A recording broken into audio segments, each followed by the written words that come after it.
একটু দাঁড়ান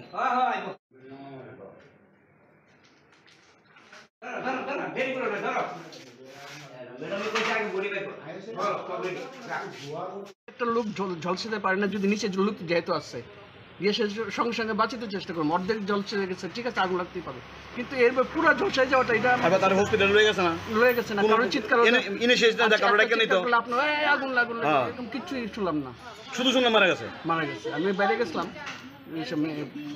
কতক্ষণ পরে খবর পাইছেন এই ঘটনার যেহেতু আপনার পাশাপাশি বাড়ি আপনার মা পাশাপাশি থাকে আমি বাজার গেছিলাম আমার মেয়ে প্রায় আধা ঘন্টা পরে গেছে যে তারাও জানছে সঙ্গে সঙ্গে জানছে আধা ঘন্টা পরে না কোন সময় মারা গেছে তো আমিও মেয়ে কইছে যে তখন শুনছে নাকি এখানে আগুন লাগছে তো আমি জানাইছি। আপনার মায়ের মৃত্যু নিয়ে কি কোনো ধরনের সন্দেহ হয়? এটির তো সন্দেহের কথা কইতেছি যে কিভাবে ঝলসায় নিচের লোক আছে একটা মানুষ পুরো ঝলসায় গেছে গা লোক কেউ সে নিভাইছে না তো এখানে একটা কি একটা ডাউট মনে হইতেছে না আমার কার প্রতি আপনার বিশেষ করে আমি যার বাড়িতে যাই না কাকে আছে তাও জানি না। আপনার মায়ের নামে কোনো ধরনের সম্পত্তি বা টাকা পয়সা ছিল? এমনিতে কোনোদিন এই যে এত বছর ধরে থাকে কোনোদিন ঝগড়া কোনো কিছু শুনছেন না? না না না ছোট কি ঝগড়া আর আমি না শুনছেন কি না মানে ঝগড়া আমি ওইদিকে নজর দিই না সত্যি কথা।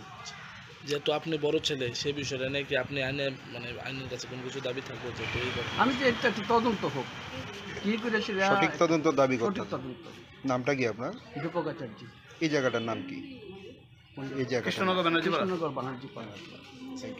তো অ্যাকচুয়ালি আলাদা থাকে পুরোপুরি মার সঙ্গে মা অনেকদিন আগে ও নিয়ে গেছে মারে যে মারে ওর দেখবো কিছুদিন আগে বললাম যে মার আমি তো সিজিএসএ বেনিফিট পাই যে দেয় মার ট্রিটমেন্টের আমি আধার কার্ডটা দেয় আমি করি আমি ট্রিটমেন্টের সময় সব কিছু জমা দিতে হয় আইএলএসের বেনিফিট পাই সব কিছু হ্যাঁ দিত না আমার প্রচুর পয়সা আসছে তো ঠিক আছে দিত না যখন দিত না মাও আইসি না তো এই অবস্থা। কতদিন যাবত আপনার ভাইয়ের সঙ্গে আপনার মা থাকতো?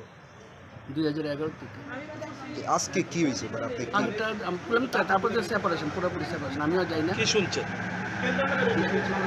আপনার মার কি হয়েছে বা কি শুনছেন? না কিছু শোনা গেছে না কেন শুনলাম। আপনি কি গিয়েছিলেন বাড়িতে? লাস্টে মারা গেছে বলতে গেছি কেউ কিছু গিয়ে কি দেখলেন? মানে এই তো ডেড বডি পড়ে রয়েছে। আপনার কি মনে হয়েছে দেখা মানে এটা কি আসলে একটা তদন্ত হোক এমনি তো সবকিছু তো আমরা জানি না একটা তদন্ত আমি চাই আর কি একটা তদন্ত হোক। এমনি থেকে আপনার মার উপরে মানে তার মধ্যে ঝগড়া বা না আর এত আমি বুঝতে পারি না কি ঘরোয়া ব্যাপার অনেক দূরে তো আমি তো এখানে থাকি। আচ্ছা পাশাপাশি আপনার ছোট ভাই এবং ওনার পরিবারের একটা মানে বক্তব্য যে সুতলি স্টোভ ব্রাস্ট হয়ে আপনার মা অগ্নিদগ্ধ হয়েছে এরকম নাকি?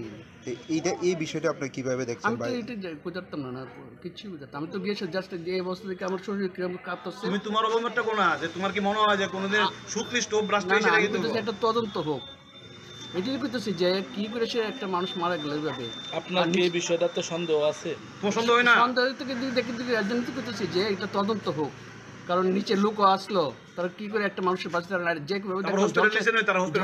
ঝলসায় রয়েছে তো চিৎকার মানে তারা তো নিশ্চয়ই শুনছে বা হয়তো শুনছে নিচে যেতে পারতো তো অর্ধেক আমরা কি করি কিছু চাপা টাপা দিয়ে সেরা তারা বাঁচাতে চেষ্টা করি তারপর হাসপাতাল তারপরে সবাই চিৎকার দিত কেউ জানে না এইভাবে এত পড়তে পারে না নিচে লোক থাকলে এভাবে আমার মনে হয় আমার ডাউট আর কি এইভাবে পড়তে পারে না আগুন লাগলো এটা তো আমার একটা সন্দেহ হয়।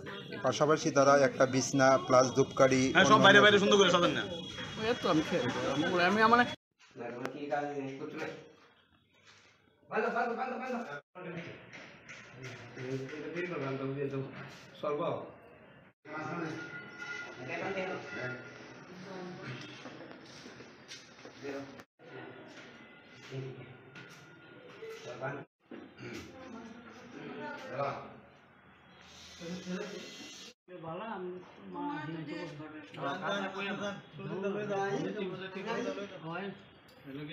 সকালবেলা টিফিন বানিয়ে খাই আজকে উঠেছি দুপুরে আমরা নিমন্ত্রণ আমরা খুশি যে মা তুমি একটু সবজি দিয়ে যায় একটু তরকারি করে খেয়ে দিয়ে আমি দোকানে গেছি অনেক ফুলে ফুল খেয়েছি আমার এমন অবস্থা আমি এই বানাই। আয়া কি অবস্থা পাইছেন? হ্যাঁ, কি অবস্থা পাইছেন আয়া? আমি আগে দেখছি এরকম অবস্থায় যেরকম। তো বাড়ির তো অন্যান্য লোকেরা আসলো, তারা মানে তার সাথে জিজ্ঞাসা করছেন কিভাবে হয়েছে ঘটনাটা? আরে বাড়ির যে অন্য লোক আসলো আপনি না ওখানে দিয়েছি, তারা নিচে আসলে না শুনতে পারে না, হঠাৎ ধোঁয়া বেরিয়ে যাচ্ছে, পাশের বাড়ি থেকে দেখতে ফোনে দৌড়ে এগিয়ে দেখে। আগুনটা লাগছে কিভাবে? হ্যাঁ, কিভাবে লাগছে আগুনটা? বুঝছি না, আগুনটা কিভাবে লাগছে আপনার মায়ের? স্টোভের থেকে। উনি কি নিজে নিজে রান্না করতো? যে অনেক সময় রান্না করে, অনেক সময় ডেলি খাবার দেওয়া হয়, খাওয়া 3 বেলা খাওয়া দেওয়া হয়, তো মাঝে মাঝে টিফিন টিফিন বানিয়ে খায়। যখন আগুন লাগছে নিচের তারা কি কোনো ধরনের চিৎকার মানে পাইছে কিছু? তারা তো ট্রেন পাইছে না, তো ট্রেন না পাওয়ানে ভ্যানের মানুষের ডাকিয়া পাওয়ানে যায়, দেখে সব শেষ। কি নাম ওনার? হ্যাঁ, ওনার নাম কি যে মারা গেছে? ওনার নাম ভানুমতি আছে, বয়স কত হইব? 85। স্বামীর নাম?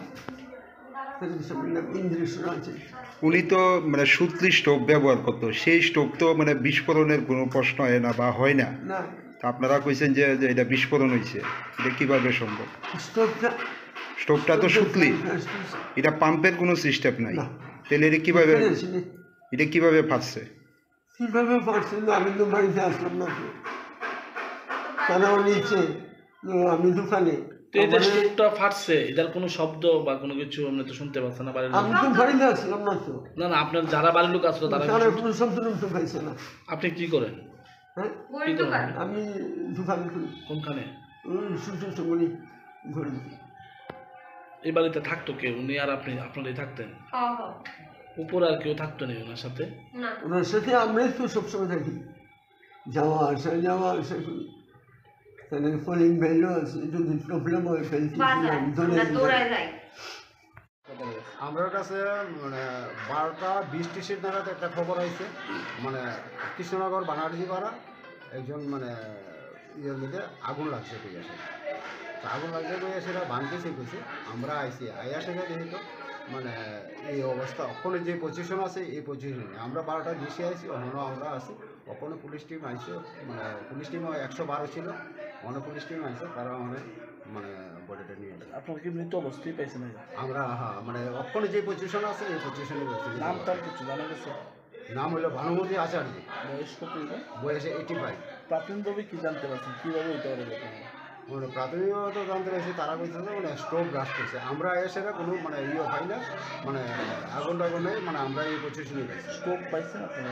স্টোভ আছে, ওখানে স্টোভ আছে। ব্লাস্টের কোনো কিছু এরকম আছে? ব্লাস্টের তো মনে করেন মানে আমরা যদি মানে আগুন পাইতাম তাহলে আমরা ওই জিনিসটা মানে ইয়ে করতাম। ঘরের অবস্থা দেখে মনে হয়েছে কি মানে স্টোভ ব্রাস্ট হয়েছে এরকম কিছু? এখন তো মনে করেন আমরা তো সেটা আগুনও পাই না, তাহলে আগুন যদি পাইতাম ওই জিনিসটা আমরা মানে মানে কইতে পারতাম কি বা এখানে আইয়া সেটা পাশে দেখছি স্টোভ আছে, কেরোসিনের স্টোভ আছে। আমরা আগরতলা মানে হেড অফিস। আমার নাম এলেফেন কৃষ্ণ কুমার দেব।